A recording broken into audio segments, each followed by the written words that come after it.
पप्पा आम्हाला घेऊन जावा नंतर. आणि नंतर अशी महाग लागली.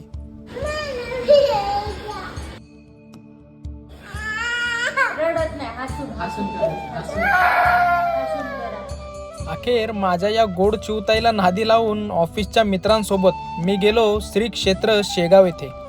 सर्वात अगोदर श्री गजानन महाराज संस्थानचे भक्तनिवास येथे रूम बुक केली. तुम्ही प्रवासाने कितीही थकलेले असलात तरी येथील परिसर तुमचे मन प्रसन्न करून टाकतो. आणि भूक लागल्यावर पाहुले आपोआपच प्रसादालयाकडे वळतात. तिथं माऊली आपल्याला मन तृप्त करणारा असा सात्विक प्रसाद वाढतात. भक्तनिवास येथून महाराजांच्या मंदिराकडे जाण्याकरता संस्थानाची मोफत बससेवा देखील उपलब्ध आहे. नंतर महाराजांच्या मंदिराकडे जाऊन त्यांच्या समाधीचं दर्शन घेतलं.